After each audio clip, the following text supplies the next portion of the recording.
Hey guys, it's Iconic. In today's update, a lot has changed about my character, but I also want to address a question that I have received a lot on stream recently about my thoughts on Invert the rules and if I am using it prior to Doriani.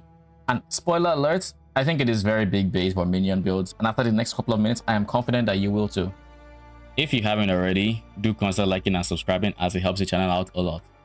You might be wondering why Invert the rules is bait, and to more easily visualize the whys and how that it is bait, I have made a very simple damage calculator spreadsheet. Now this sheet will be linked to the description, so feel free to go through it and let me know if there's anything off.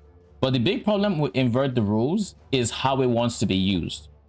Ideally, it wants a high resistance enemy so it can invert their resistance, giving you a lot of damage. And there are ways to achieve this consistently, like using Runegraft or Treachery to allow your auras to affect enemies, and then running Purity of the enemies or even Purity of Lightning to prop that number up. And with Lightning itself, it also props up the max res as well, so even bigger with possible benefits. The problem with this approach is that Invert the rules only has a chance to invert resistance. So for every non-inverted hit, you are going to hit a massive resistance brick wall that wouldn't have been there otherwise. And with a chance as low as 35% at level 1, you are going to be hitting that resistance wall quite a lot. So looking at the sheet, we have a comparison between not running Invert rules at all, using Invert rules at level 1 in hopes that you're going to level it up, and then a level 4, which is for most setups the best case scenario. Now, something to note is that most regular, normal magic and rare enemies are going to have between 0 to 30% elemental resistance baseline, and pinnacles only get as high as 50% baseline. So looking at the first table, the most important columns are going to be these first 3 columns, where enemy resistance is 0, 20, and 50. And while you're going to see this and think, oh, this shows Invert the rules is a worthwhile investment, with dealing as much as 88% more damage on pinnacle bosses, this is only when you compare it in a vacuum, with no support gems replacing Invert the rules and no curses or exposure applied to the non-invert setup. Now, using the second and third table, you're going to see how much damage you'd be doing once you step out of this vacuum, and immediately it should stand out that you're doing 13.6% more damage when not in this vacuum, right? And this is without going for the cost of a level 4 Invert the rules.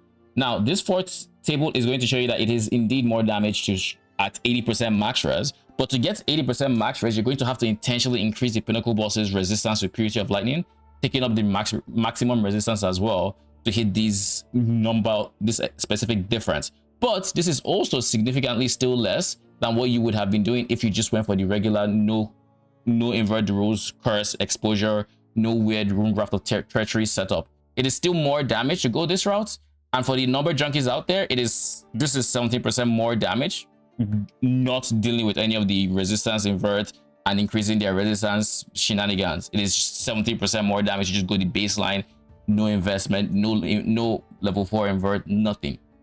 The only situation that it would logically make sense to use Invert the rules is if somehow enemies had more resistance than your exposure and your curse setup would allow you to affect. Like if, for example, if a map mod give an enemy 200% resistance, your curse and exposure are going to leave it still above 75% max res. However, this is where penetration support would typically come in and help your damage output. Now, Invert rules would still be better here, but this is such a niche case that it would make no sense building around as if it was the norm. So the TLDR is Invert the rule is worse than a regular curse and exposure setup in like 95% of scenarios. Now, moving on to the day 2 progress for the Wretched Defiler setup, we've changed quite a bit since the last video. Now you'd see I have 10 Spectres instead of, what was I at, 8 maybe? And the way we do this is we now are able to hit level 25 Raise Spectre gem by going for a Bone Melt to replace our Jinx Juju. Now this leaves us in a slightly worse defensive position, but the increased defenses per minion allows us to at least gain some of that defenses back in the form of armor and potentially evasion if you have a bit of evasion coming from somewhere, or I mean we use ES elsewhere, so that wouldn't matter. Now, something else that also helps with that defensive boost is I've also got an extra support Spectre. So I no longer just have the one Spirit of Fortune as my support, I now have a Guardian Turtle. This Guardian Turtle is providing 5% physical damage reduction, as well as Determination Aura, which again promotes more defenses. So we didn't just lose the defense coming from more damage, right? And then we also opted in for a Watcher's Eye to complete the physical damage mitigation package. We have an extra 8% physical damage mitigation. Now, aside that, we also opted into getting extra Spectres. We now have a Midnight Bargain, this comes with a large amount of life drain per minion, so that is something we had to figure out, and the way we figure it out is by getting regen on Righteous Army, regen from Sanctity, or yeah, Sanctity, and then I think we get regen from Sacrifice as well, so that's already 3% life regen. And then we also now get 1.6% of life regen to come on the Bone Melt implicit, which also really helps compensate for that degen. And then we also have Vitality, giving us a flat 56 before aura effect life regen per second, bringing us to a very stable amount of life that is not being degenerated. Even without Vitality being on, we still regenerate more than we degen, basically. And then we of course got an extra Wretched Defiler in that whole process. So for the gear section, we are using the Midnight Bargain for the extra Spectre. We use Bone Melt for the 2 levels, which again is already in and of itself a DPS boost. But then on top of the 2 levels, we get an extra 2 Spectres, which is very nice.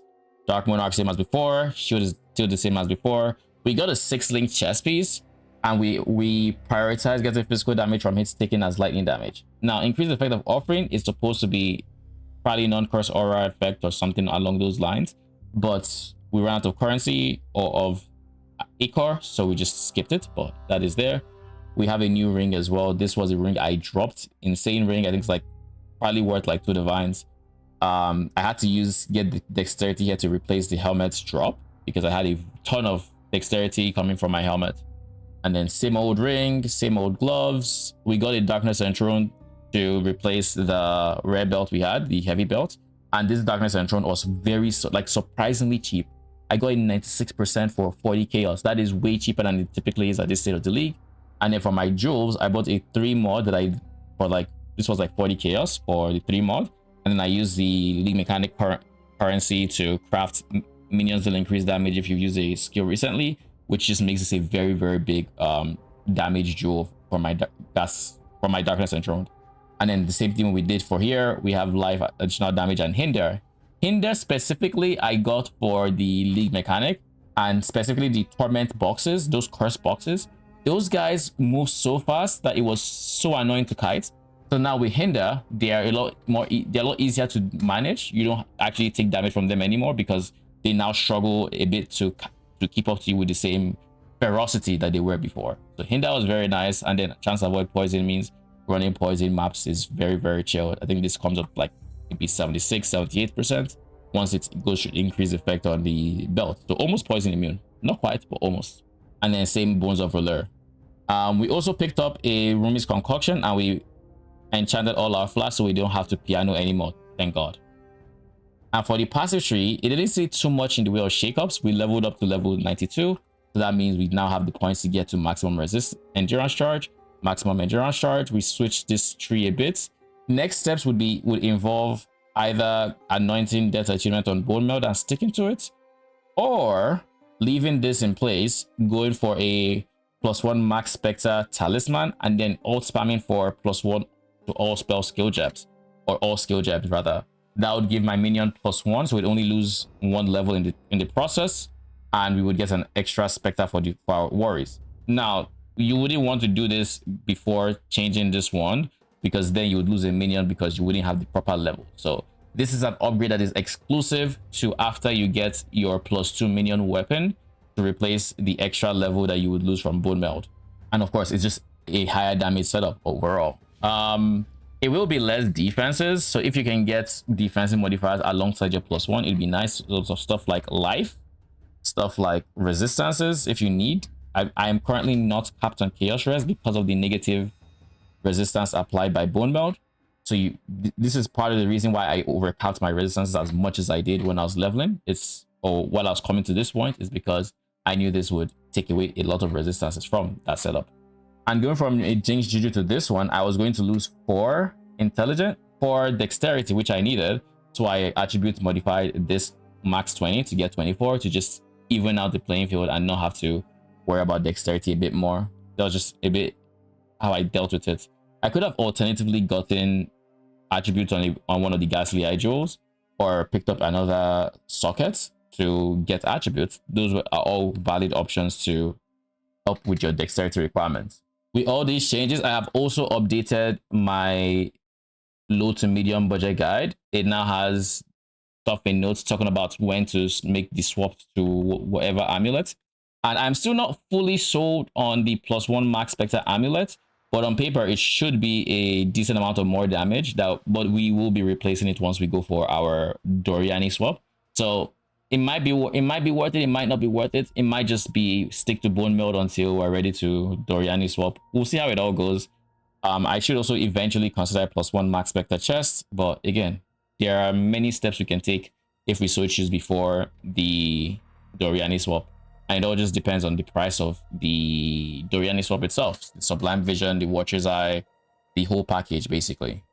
While on the topic of the Doriani swap, my next build update is going to likely be after the Doriani swap. So it's very possible that we do not keep making the daily swaps as, you know, I get back to work tomorrow and all of that. So it might be a few days till then, so just keep that in mind. If you have any questions, let me know in the comment section down below. Drop a like and subscribe if you like the content, as it helps the channel out a lot. And with all that said, thank you for watching.